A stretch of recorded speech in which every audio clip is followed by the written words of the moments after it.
stairway that you wanted to take? I think we're taking the stairs. Okay, take the stairs. Good.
I don't think I'm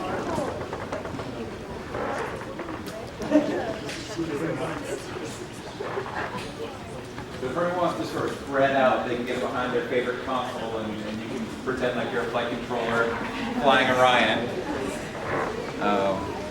Come on and we'll make space for everyone. So my name is Zebulon Scoville. I'm one of the flight directors at NASA. I'm currently the Deputy Chief Flight Director. And so with that, I spend my day job flying spaceships, which is one of the coolest jobs we can have, short of being on the way to the moon. Evolved from the days of Mercury and Gemini, where there was a lot of crew manual actions and a million switch panels that the crew was operating. A lot more automation has been built into the vehicle and the software and the control mechanisms, and then that ties into what the ground controllers are doing here at the flight control console. So as a flight director, I sit at that console typically. And so if you think of that person, the man or woman at the flight director console is the leader for the room. They basically have ultimate decision responsibility for anything that happens on that spaceship, whether it's the crew, the systems, anything that happens, like the buck stops there in terms of making the decisions and making sure that the crew is safe and we get them home and meet the mission objectives. And so beyond that, there's a lot of gray space for all kinds of decisions and in terms of how you're going to weigh options and trades and be able to get a spaceship to navigate a point around the moon and hit an envelope that is just absolutely paper thin, to be able to come back and hit the Earth's atmosphere at just the right speed and the right angle, hit those parachutes to deploy and have them picked up off the coast of San Diego and be a few hours away from a hamburger and a cold beer. We're just entering its nighttime. It's going to descend down over Africa. It makes an orbit around the Earth every 90 minutes, has been flying for over 24 years, and is going to be going at least till 2030. And right now there's 7 crew members on board. You've got the flight control team in there. That is absolutely a working environment for us. We're there 24 hours a day, 7 days a week for those past 24 years. We're going to the moon. We're going to send those 4 people. And you can't stop us. And it happens in here. On the Artemis one, we didn't have a crew on board, and so it was completely flown from the crew in this room. So essentially what happens during the whole pre-launch sequence, you have a control room out in Florida, led by Charlie Blackwell-Thompson, who was the lead launch director at that time. Once the engine's light, it gets handed over to the flight director here and the flight control team that takes control of the vehicle all through ascent. It's about an 8.5-minute ride to orbit. And that is a ride. We can't wait to hear the stories from Reed and company on what that's going to be like.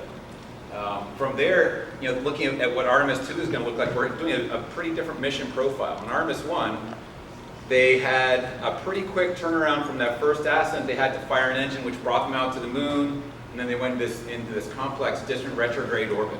And they spent about 15 days out around the moon vicinity. The entire mission duration was about 26 days.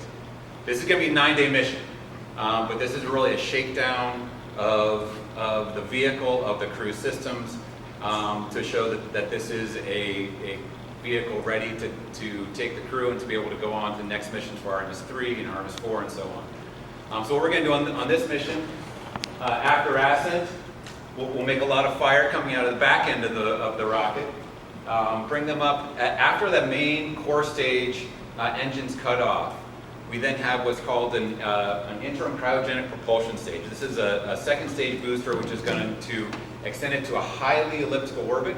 It's actually about 35,000 miles from the surface of the Earth at its highest point. It takes almost 24 hours to do that first orbit. That's not saying it's the moon yet, but it's giving us time to really shake down everything so we know when we burn the engines the next time and go to the moon, we can keep the crew safe all the way around. So we're going to be testing life support, carbon dioxide, thermal systems, communication systems, exercise equipment, all these things, making sure they're all working, propulsion systems.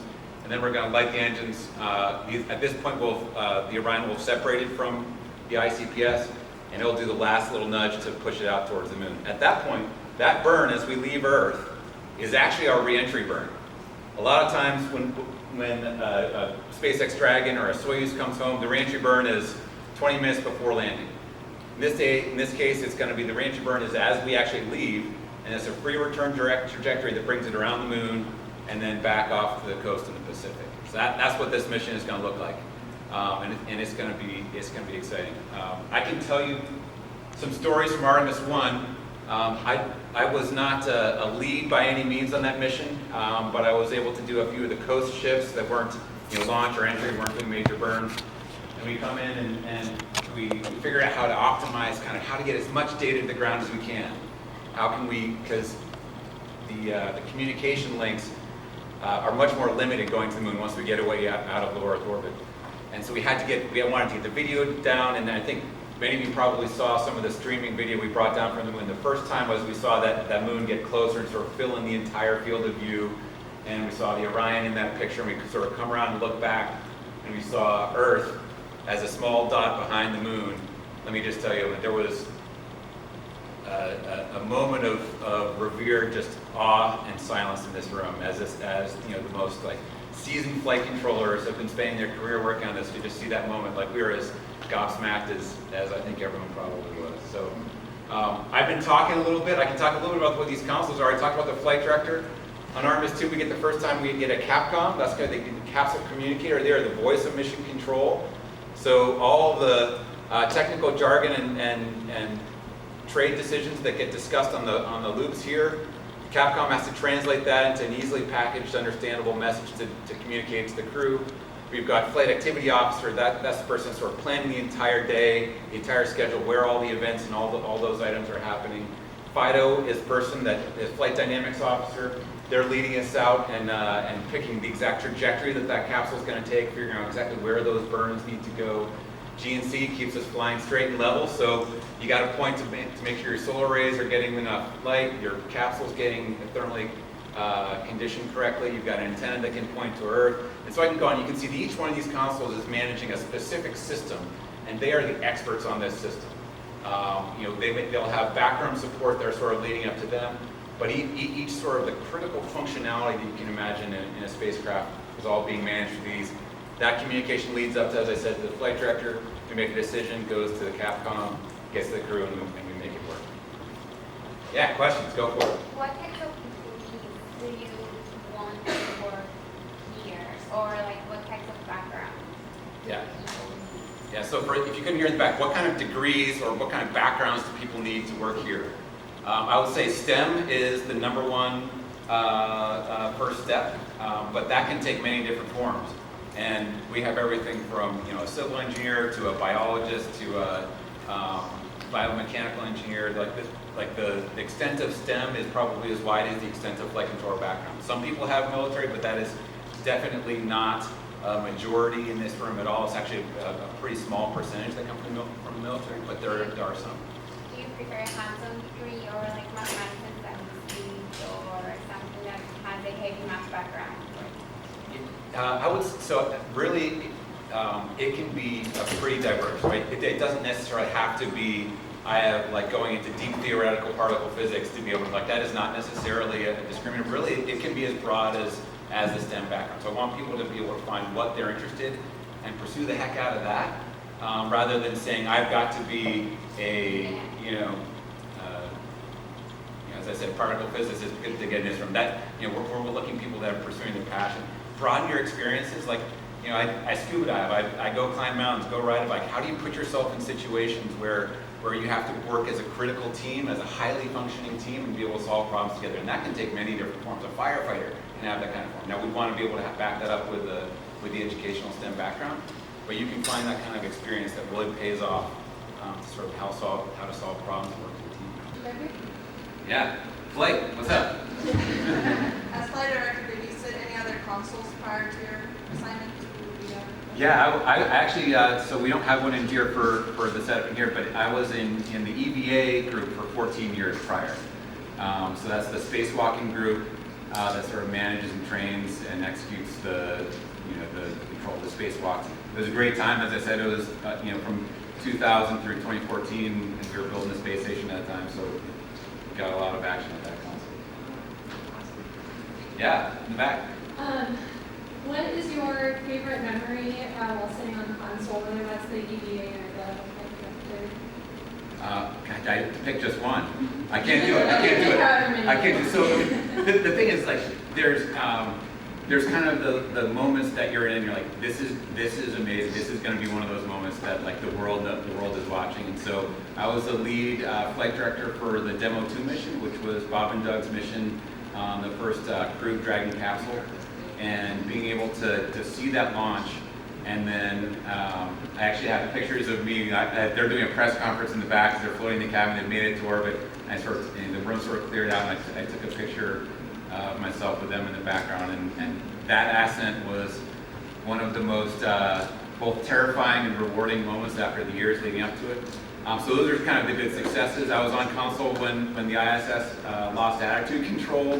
And did a backflip and a half, so those are the ones that are exciting for you. Doing spacewalks, having seen them both as an EVA officer and doing as flight director, those ones are absolutely just amazing when you see sort of the accomplishment of this friend of yours outside, having put this plan together with your friends to be able to build this thing, and whether it's rolling out a solar array, which I was able to do, lead a EVA last fall. It's just the accomplishments sort of. Each of them are a page in a story that gets to be collective for an amazing group of people, the people you deal with, whether they're the astronauts there, the flight controllers here, the program managers, the engineering, the safety people, and even just the public who expresses their interest. And so I thank you guys for being part of that story.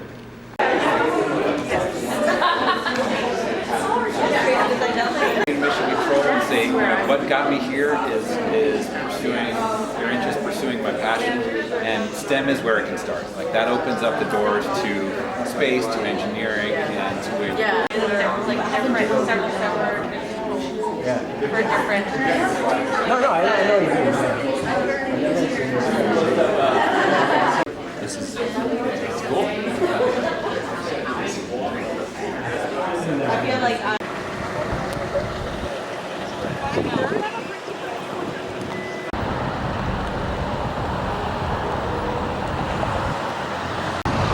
Well, that's a wrap on our day one of the NASA social. We are leaving now back to our hotel. We've had a long but exciting day, and getting to know these astronauts was just the perfect icing on the cake. So we had such an awesome experience here. I'm humbled to be able to be here at all, touring these historic facilities and getting to be a part of this very special event. So here's to day two tomorrow. It's going to be a full